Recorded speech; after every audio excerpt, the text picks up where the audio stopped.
guys, what's up? Welcome back here to today's edition of Intuitive Angling. And man, I appreciate you guys coming by the channel to check out my final practice day report from here at Lake of the Ozarks. We got our Toyota Series tournament tomorrow, the final Plains Division Toyota Series beginning tomorrow here in Lake of the Ozarks. I'm going to give you guys a rundown how my last practice day went and what my plan is for tomorrow's tournament in today's episode. And hopefully, guys, the whole goal in these tournament reports is hopefully, by the end of the tournament, throughout the practice and the tournament, regardless how I do in the tournament, maybe you can learn something from it. You might pick up a few tips that's going to help you out. If I suck in the tournament, it's going to maybe give you guys some good information on what not to do under the conditions. So I sort of look at these reports as sort of like a really good educational teaching tool. So hope you guys are enjoying them. Also, guys, two quick things I'd like to remind you before we get started. I'd like to invite everybody to please swing by and check out my Fish the Moment lake map breakdowns at fishthemoment.com. We got our fall and our winter maps up on the site right now. Guys, these are maps I built for Fish the Moment that's taken me forever to build. Great resources to get some good fishing spots and learn more about your favorite lake or a lake you've never been to. I'll have the link in the description. And also, guys, real quick, I wanted to share with you guys a really cool bait if you've never tried it. This is that Megabass Big M 4.0. This is the one that Brandon Polinick partially won that the first Bassmaster Elite Series tournament at Lake Okeechobee on. Guys, give this thing a try. This is the most awesome looking freaking crankbait I have ever seen in the water. I'll put it in my Tackle Warehouse link in the description of the video if you guys would like to try one, but definitely get you a big bite on that.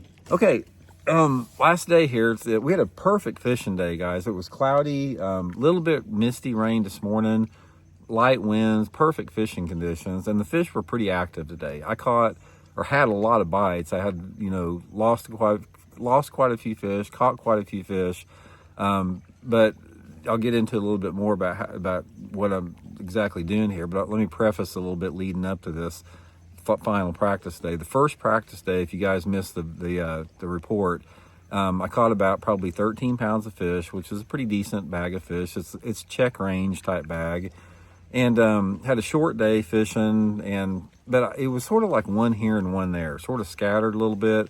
We had sunny conditions that first day, sort of sunny, partly cloudy conditions. And I really figured that I didn't fish the area a whole lot. So I figured that there was a lot more that I could expand on. I went back in that area today. I'll get into that here in a second. But the second day, yesterday, guys, I had a suck day. I never had a bite all day long. I fished some pretty off-colored water yesterday, and it was raining, pretty steady rain all day long, really dark skies out. And it just sucked. I mean, absolutely sucked yesterday. So today I went back into the same general vicinity that I caught them in the first day, and there's a lot of bass in there. I mean, I had a lot of bites today, but I didn't see any good ones. It's like I probably had, 4 or 5, keeper type fish, sort of those 15 to 16 inchers, and a bunch of 13 to 14 inchers. I mean, a bunch of them.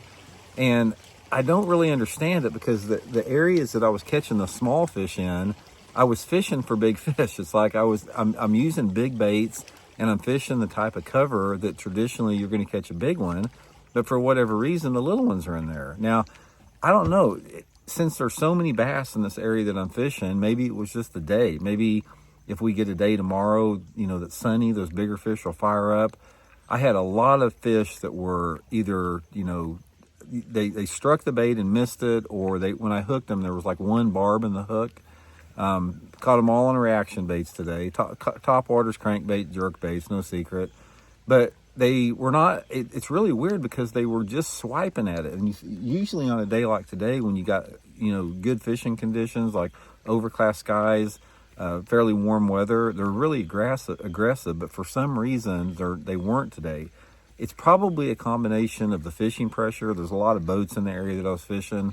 And, I don't know, maybe the clouds in correlation with the cover and the water clarity. But it was really perplexing. And I mixed it up with a lot of different baits to try to figure out how to get a bigger one. And it's just like everything I did. It was just like 13, 14, 15 incher. So this is one of the dilemmas I talk about a lot on my channel. And so I'm sort of like, I've got to answer my own question here.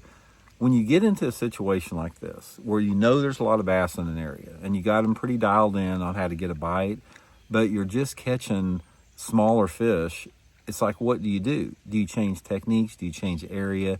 Do you change the type of patterns you're fishing? The answer is, guys, and this is what makes it difficult, it can be any one of those things. It could be a bait change. It could be a color change, which is the simplest thing. It could be, there's a lot of fish in the general area, and I need to look for a different type of structure that I'm fishing. Or it could be, I need to get out of here and get into a different part of the lake where those better fish are biting. That is the dilemma that everybody faces. It's like, it doesn't matter if you're a tournament fisherman or just a fun fisherman. Those are the three elements that you have to figure out what's going on there. Now, one of the things that I do know about tournament fishing, the tournaments that I have done good in overall, when it's like in practice, you know, sort of something special. It's like you're getting an above average grade of fish. Everything sort of clicks a little bit, and that's the main indicator. It's like the grade of fish that you're catching is exceptional if you usually have a high finish in a tournament. But if you get into a situation like what I'm in right now, you're talking about, on a good day, you might get a check, that type of a thing. So I have got to go back to the house tonight, and I've got to make this determination on the drive home. I got about an hour and a half drive back to the house. I got to make a determination on, do I want to stay where I'm at, or do I want to go somewhere else? What I'm leaning towards, it's like, okay, I fished in here 2 days now, the area that I'm fishing, and I caught one good one the first day, about a 4-pounder, but all the other fish besides that one are not the type of fish that I need. So I am leaning. I've got it. It's about, in my mind, it's about 75-25 right now, and I've just got to really hash and pay close attention to get some critical thinking on this thing. But I'm leaning tomorrow on going to a part of the lake that I have not practiced in. And it's sort of like in between the areas that I fished yesterday where I didn't catch anything, and the area that I was in today and the first day where I've caught a lot of fish. I'm thinking about going to that area in the in-between and just practicing. Just tomorrow's going to be another practice day. I'll have 7 or 8 rods out and just try to break the day as it unfolds. I'm familiar with the whole lake. I know this area. I fished it before, the place I'm talking about, but I haven't practiced it. I haven't fished up there in a year. So I have no clue if they're going to be up there or not. But I also know if I go back to where I've been fishing today and the first day, the odds of me catching those upper teen bag, like 17, 18, 19 pounds, which it's going to take to win this tournament, I just don't see it happening. I mean, unless I have a complete bait change and whatever.